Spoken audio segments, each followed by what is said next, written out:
اعوذ باللہ من الشیطان الرجیم بسم اللہ الرحمن الرحیم الحمد للہ رب العالمین وصلی اللہ علی سیدنا محمد وآلہ الطیبین الطاہرین۔ ناظرین کرام، آپ کا استقبال ہے آپ کے اپنے پروگرام احکام رمضان میں، جس میں ہم مسلسل احکامات ماہ مبارک رمضان کی توضیح اور تشریح آپ کے سامنے بیان کر رہے ہیں۔ امید کرتے ہیں کہ خداوند عالم ہماری عبادتوں کو، ہمارے روزوں کو، ہماری سعی اور ہماری کوشش کو قبول فرمائے۔ کل شب کی عبادتوں میں حتماً آپ نے ہمیں یاد رکھا ہوگا، ہم نے بھی یہاں اپنی طرف سے تمام مومنین و مومنات کی جانب سے زیارتوں اور تمام دعاؤں میں سب کو شریک رکھا ہے کہ خدا سے دعا ہے کہ ہماری ان عبادتوں کو، ان ریاضتوں کو قبول فرمائے اور بحق امام حسین علیہ السلام ان کے فرزند کے ظہور میں تعجیل فرمائے، جو سب سے اہم دعا ہے، اور ہمیں توفیق عطا فرمائے کہ وقت ظہور ہم اپنے امام کو پہچان سکیں اور ان کی نصرت کر سکیں۔ ہماری بحث ماہ مبارک رمضان کے روزے کے احکامات میں چل رہی تھی، جہاں کے اوپر قضا روزوں کے احکامات کو ہم آپ کے سامنے بیان کر رہے تھے۔ اگر کوئی انسان کسی بیماری کی وجہ سے ماہ مبارک رمضان میں روزہ نہ رکھے اور رمضان کے بعد اس کا مرض دور ہو جائے لیکن دوسرا عذر لاحق ہو جائے، جس کی وجہ سے دوسرے ماہ مبارک رمضان تک وہ روزے کی قضا نہ رکھ سکے، تو وہ روزے جو اس نے نہیں رکھے ہیں تو احتیاط مستحب یہ ہے کہ ان کی قضا کرے، اور واجب یہ ہے کہ ہر روزے کے بدلے فقیر کو ایک مطعم بھی دے۔ یعنی اگر کوئی انسان ماہ مبارک رمضان میں مریض ہو گیا، روزہ نہیں رکھ سکا، اب اس کی ذمہ داری ہے کہ یہ روزے قضا کرے گا۔ جب اس کا مرض ٹھیک ہو جائے گا تو اگلے ماہ مبارک رمضان سے پہلے اس کو اس روزے کی قضا انجام دینی ہے۔ خوب ماہ مبارک رمضان کے بعد یہ شخص ٹھیک ہو گیا، علاج کے ذریعے، دوا کے ذریعے، دعا کے ذریعے یہ انسان ٹھیک ہو گیا، اس کو روزے رکھنے چاہیے تھے، لیکن کوئی اور عذر آ گیا، کوئی بھی وجہ آ گئی جس کی وجہ سے اب یہ روزے نہیں رکھ سکا، مسلسل مسافرت پہ رہا، مسلسل کسی کاروبار کی وجہ سے گھر سے باہر رہا، بہرحال کسی عذر کی وجہ سے روزے نہیں رکھ سکا۔ عذر ہونا چاہیے، جان بوجھ کے نہیں رکھے گا تو احکام الگ ہے۔ عذر کی وجہ سے روزے نہیں رکھ سکا تو اب اس انسان کی ذمہ داری یہ ہے کہ وہ ہر روزے کے بدلے ایک مطعم دے،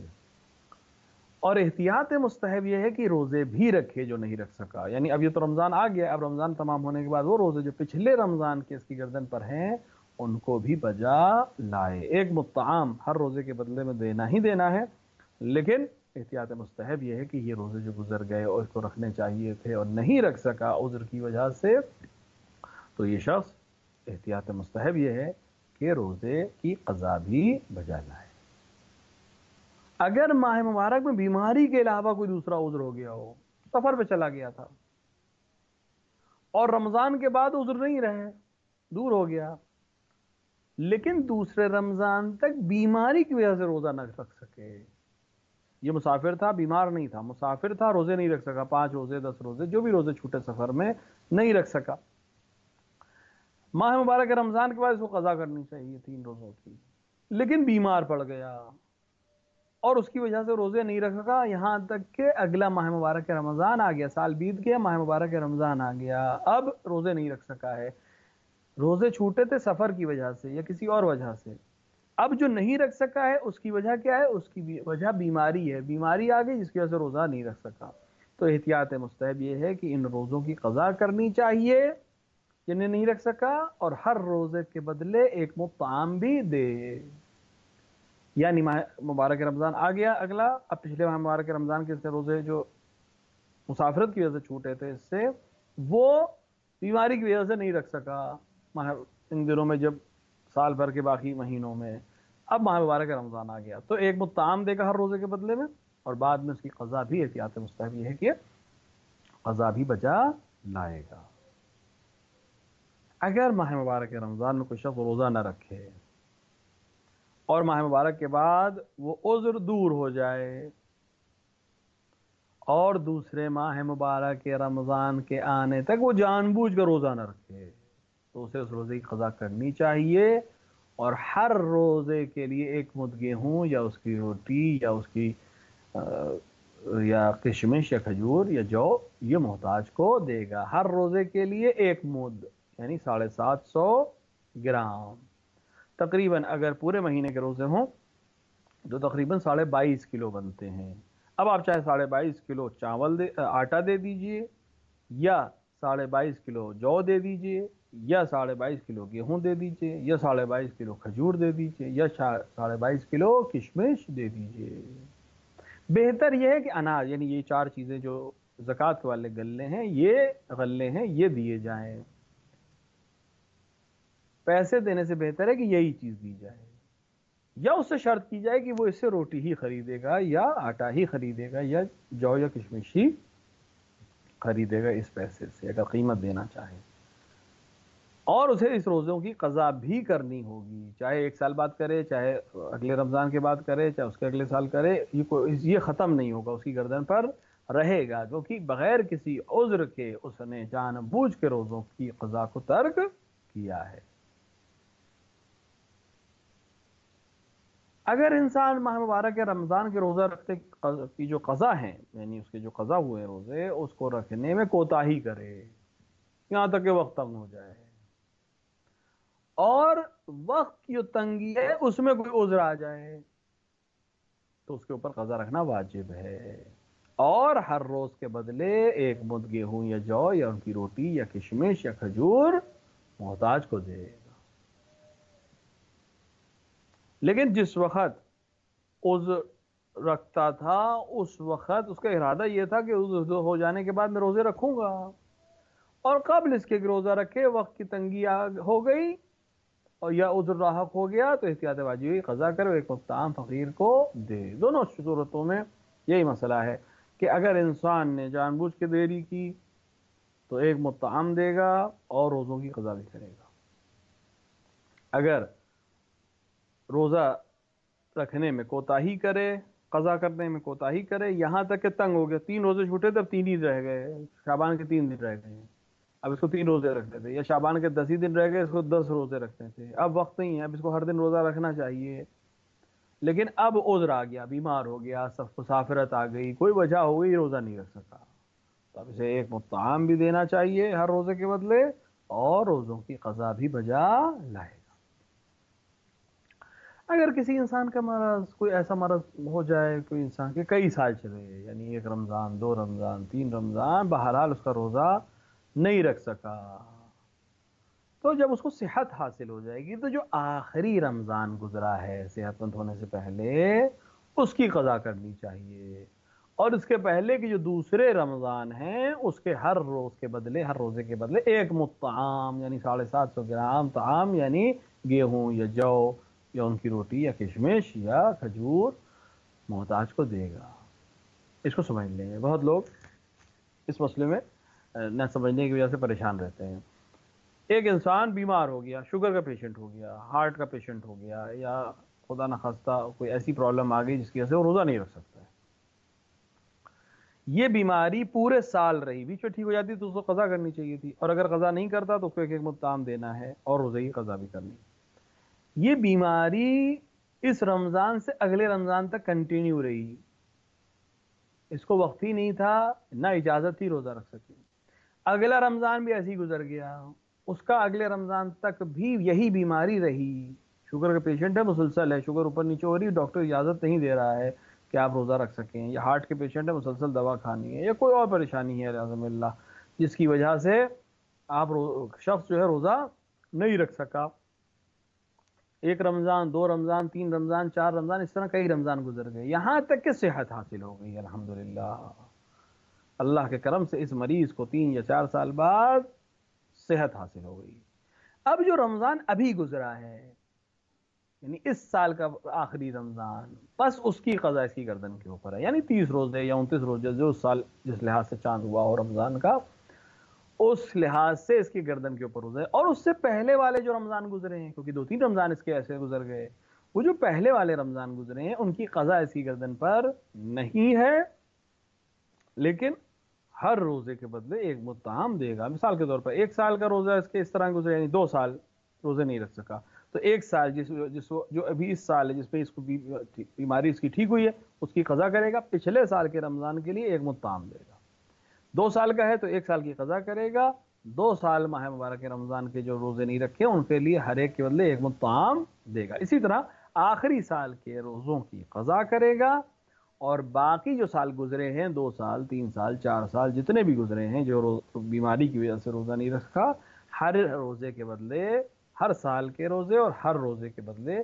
ایک مد طعام دے گا. یعنی ایک سال کے تقریباً 22.5 کلو بنتے ہیں، اب 2 سال کے تقریباً 45 کلو، اسی طرح وہ حساب کر کے دے سکتا ہے، چاہے جو دے، چاہے گیہوں دے، چاہے ان کی بنی ہوئی روٹیاں دے یا آٹا دے، یا کھجور یا کشمش دے سکتا ہے کسی بھی محتاج کو. اب یہ محتاج جس کو دینا چاہ رہے ہیں، 750 گرام ایک آدمی کو دینا ہے، یا 750 گرام ایک روزے کا بدلہ ہے. آپ چاہیں تو ایک مطعام جو محتاج کو دینا چاہتا ہے وہ ایک دن، چند دن کا کفارہ ایک محتاج کو دے سکتا ہے. مثال کے طور پر یہی 22 کلو کسی ایک شخص کو دے دے، یا 10 کلو کسی کو دے دے، 10 کلو کسی کو دے دے، یا 5-5 کلو کر کے کئی لوگوں میں بانٹ دے، یا ہر ایک کو الگ الگ دے دے، کوئی حرج نہیں ہے. ایک شخص کو زیادہ دیا جا سکتا ہے، اس میں کوئی پریشانی نہیں ہے. اگر رمضان کے روزے کی قضا کے لیے چند سال کی تاخیر کرے تو اس کی قضا تو اس کی گردن پر رہے گی، اور ایک مطعم بھی اس کو دینا پڑے گا. یہ ہر روز کے بدلے جو طعام دینا پڑ رہا ہے یہ تاخیر کا ہے، یہ فدیہ تاخیر کا ہے، یعنی اس کو وقت پہ رکھ لینا چاہیے تھا، اس نے نہیں رکھا، لہٰذا اس کو اس کی تاخیر کا فدیہ دینا چاہیے.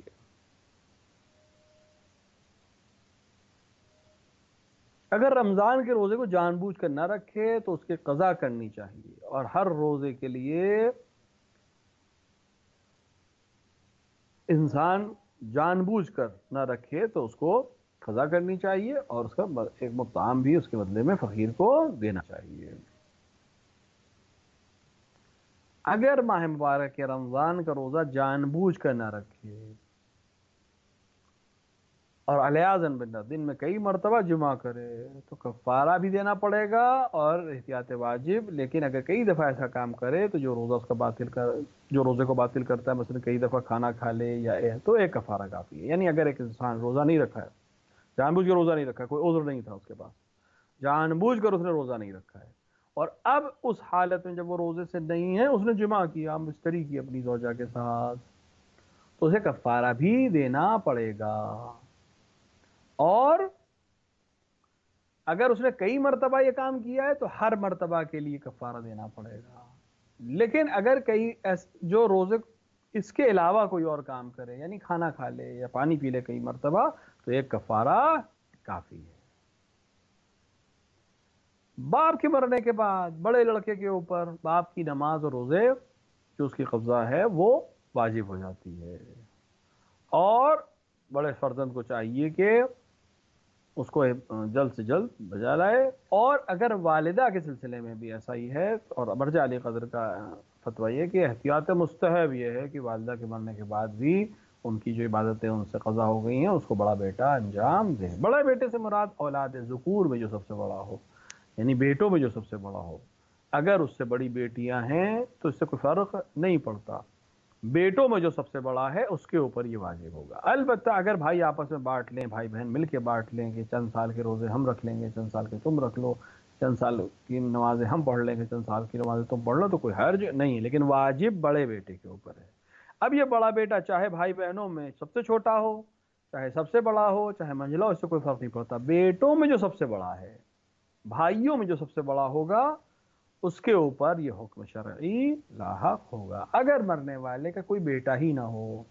تو بیٹیوں پہ واجب نہیں ہے. البتہ اگر بیٹیاں چاہیں تو خود یا کسی کو اجیر رکھ کر ان عبادتوں کو اپنے والدین کی پوری کروا سکتی، اس میں کوئی حرج نہیں، لیکن واجب ان کی گردن کے اوپر نہیں ہے.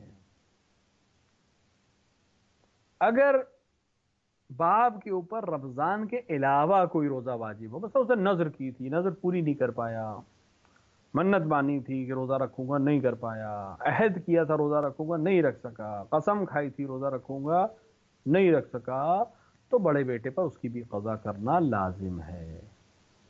تو اور اسی طرح اگر ماں نے کوئی رمضان کے علاوہ کوئی روزہ اس کے اوپر واجب ہوا تھا اور اس نے روزہ نہیں رکھا، تو بنا احتیاط مستحب یہ ہے کہ بڑے لڑکے اس کی بھی قضا بجا لائے. یعنی اگر باپ کے اوپر کوئی روزہ قضا ہے، ذمہ دار ماہ رمضان کے علاوہ، ماہ رمضان کا تو احکام واضح ہے، ماہ رمضان کے علاوہ کوئی روزہ ان کے اوپر واجب تھا اور نہیں رکھ سکا، قضا ہوا ان سے، فوت ہوا ان سے، تو اس بڑے لڑکے کو ان روزوں کی قضا بھی بجا لانی چاہیے۔ بڑوں میں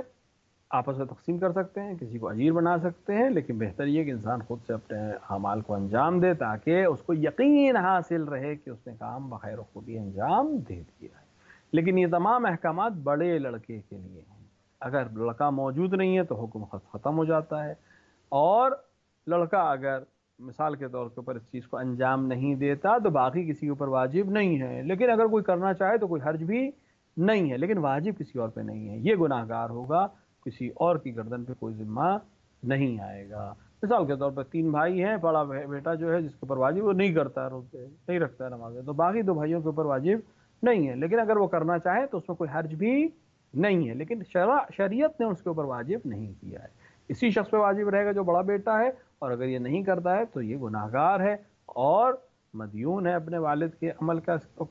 اس کی گردن پہ جو ہے، اور خداوند عالم کو اس چیز کا جواب دے گا۔ ماہ مبارک رمضان تقریباً اپنے اواخر ہفتے میں داخل ہو رہا ہے، یعنی وہ ضیافت الہی جو جس مہمان ہم بنے اور خدا کے مہمان بنے اور خدا کے دسترخوان پہ آئے، تقریباً اب یہ فرصت تمام ہو رہی ہے۔ تو یہ جو آخری چند دن یا ہفتہ بچا ہے، اس کو اور بہتر طریقے سے بن جائے۔ شب قدر کے بعد عام طور سے لوگوں کا دھیان عید کی شاپنگ وغیرہ میں لگ جاتا ہے۔ اس سال عام طور سے کسی ملک، تقریباً دنیا کے مختلف علاقوں میں کوارنٹائن کی وجہ سے اور یہ کووڈ-19 کی وجہ سے اس طرح کے معاملات نہیں ہیں۔ بہتر بھی یہی ہے کہ وہ مال جو ان چیزوں میں خرچ ہو سکتا ہے وہ کم سے کم خرچ کیا جائے، اور یہ مال ان لوگوں پہ زیادہ خرچ کیا جائے جو محتاج ہیں اس وقت، اور اس طرح کے مسائل میں اس وقت دوچار ہیں، ان کو اس وقت کی زیادہ ضرورت ہے۔ اور یقین کریں خداوند عالم اس عمل کے نتیجے میں آپ کو اس سے کہیں زیادہ ثواب دے گا جو آپ نیا کپڑا پہنتے اور عید کی نماز پڑھتے۔ انشاءاللہ عید کی نماز کے احکام وغیرہ انشاءاللہ بعد میں اور نزدیک شوال ہم بیان کریں گے۔